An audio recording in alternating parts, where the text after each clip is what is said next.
Well, hello out there, YouTube.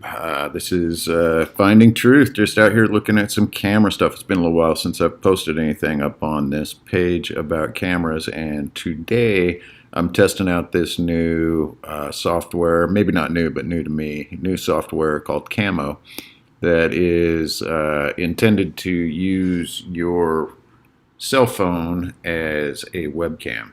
Um, Now, they boast on their webpage that you get better quality video, better quality sound. I am just using the microphone on my iPhone and the built-in camera on my iPhone. Now, because I have not purchased a subscription to this software, it is running in 720p. Now, for 720, I'd say that looks pretty darn good, to be honest. I don't know, you can let me know what your opinion is, but it's a little bit surprising to me, the quality of the video here. There are some cool settings in this software that I don't know how much you might use these things or when you might use them. It certainly doesn't seem like it's a real useful type of filters that they have in here, but there are some filters. Let me see if I can get to the program itself and change some of these camera filters for you. So it's on no presets right now. There is like a saturation buff. There we go. So it saturates my skin, saturates the colors. Not the greatest for skin tones, obviously. There's a saturation nerf right here. This might actually be kind of nice for some video work. Might allow you to do a little bit of grading afterwards or something if you liked. But for live video, it is kind of cool to be able to have some filters. It's got the mono filter, of course, which is very nice. That's actually a pretty good look, to be honest, especially if you're only in 720. It just doesn't look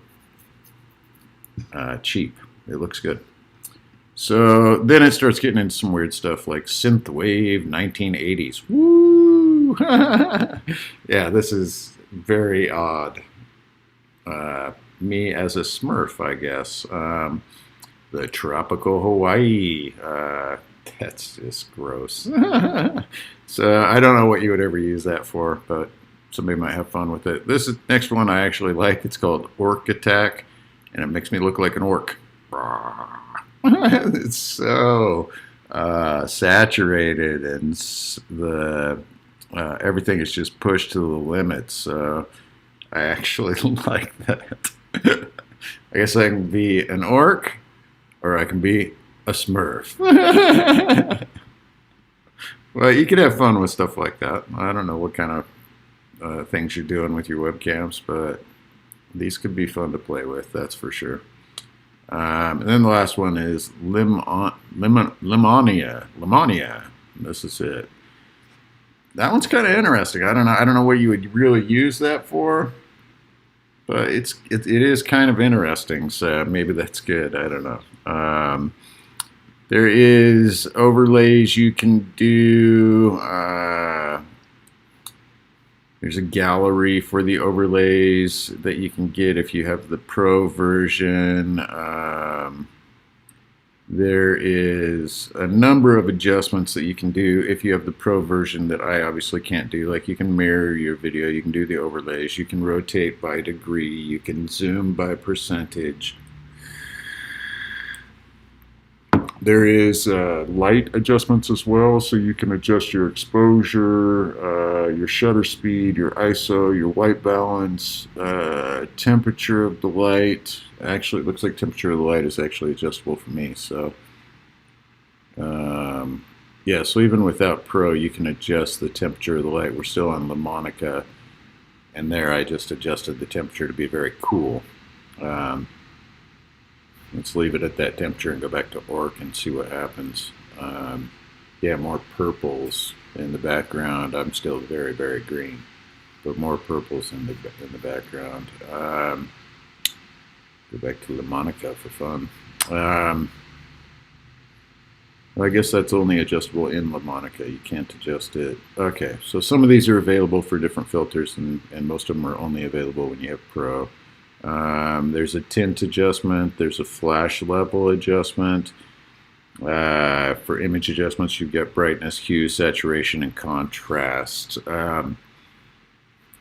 So it does look like there is quite a bit of things that you can do to adjust your videos just playing around in this software that might be pretty good for the average user. The Pro version is a $39.99 annual subscription, unfortunately.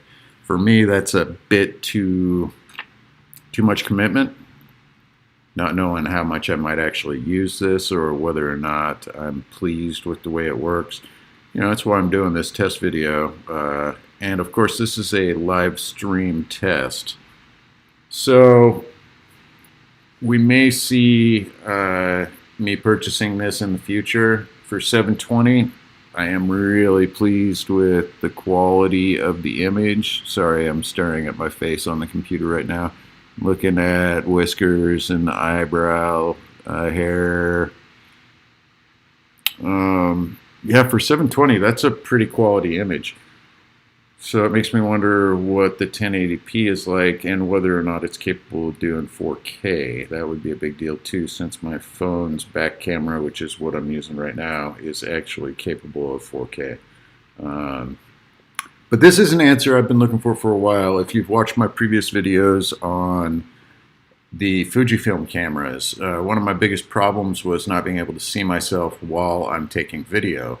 I liked the quality of the video of each of those cameras, but without a flip screen, you couldn't see yourself. Now, the newest Fujis come with flip screen. I'm not buying a brand new camera. I'm actually, in case you guys were still wondering, I'm still using the XT1. I'll do a video on XT1 in 2022. My first video ever on that was, is it viable in 2019? And that was December of 2019. I gotta tell you, it's still viable today. So 3 years later, and it's still my go-to shooter. It's not the greatest camera in the world, but it is phenomenal for the price. You just can't beat it. And with all the stuff that's happened in the last few years with the COVID and everybody freaking out and shutting down and all that stuff, a lot of people stepped into photography as a new hobby, a great new hobby. I'm excited for people trying this out. The problem is that made the prices on used cameras and everything just go through the roof. So for me, thinking about upgrading to a newer used camera at the moment is still just too expensive. It's almost the same prices that I was quoting in 2020. I would love to get an XT20 or an XT30 used, but it just seems like the prices are slightly high right now. Now, maybe that has to do with chip shortages. I don't know. Maybe that has to do with production, manufacturing, people being sick. Maybe it's the supply chain issues. I don't know what exactly is causing the camera shortages. But something is. I think it's just more people getting into it. So let's see how this does when I have lenses on. Does it look ridiculous? No, not bad reflections, although that circle light is kind of funky. But not bad. Okay, so back to this software. This software is called Camo, C-A-M-O. You can find it in the App Store. You can find it online. You need it on your computer as well as on your phone. And then the two talk to each other, and that's how you get video from one to the other. And you can live stream and all that stuff. Now, I do have my camera sitting on kind of a wobbly little holder that has light built into it. It's kind of a cool little setup, but the problem is it is very, very shaky. So I don't know if the camera is capable of taking care of the minute shake. We'll have to see how much of it's in the video, but when I touch the desk that it's sitting on, there is some shake. It looks like it's coming through on the video. So we'll see. Maybe I need to get a better solution for holding the camera itself. What happens when we change lighting tone and we're using these filters? So There's a little bit of a change, but it makes me look sick. I don't feel so good.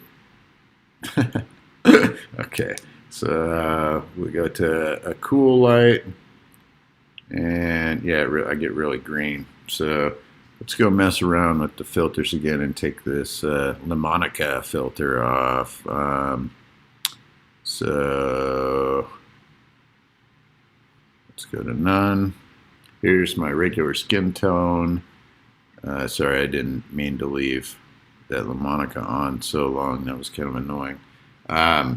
So here's my regular skin tone. Let's see what it looks like. We're under cool light right now. We can go under some warm white, and then some medium light. And that medium is more like what the sun produces. It's not bad looking. It might be a little bright. Turn down a touch. About right there is probably pretty good. So as far as this software Camo goes, I'm pretty pleased with the way it works. I don't know that I will subscribe to it. I'm going to look around, see if I can find some other softwares and do some testing and maybe throw some videos up, let you guys see how those work comparatively. So, hey, thanks for watching, guys. Have a great day.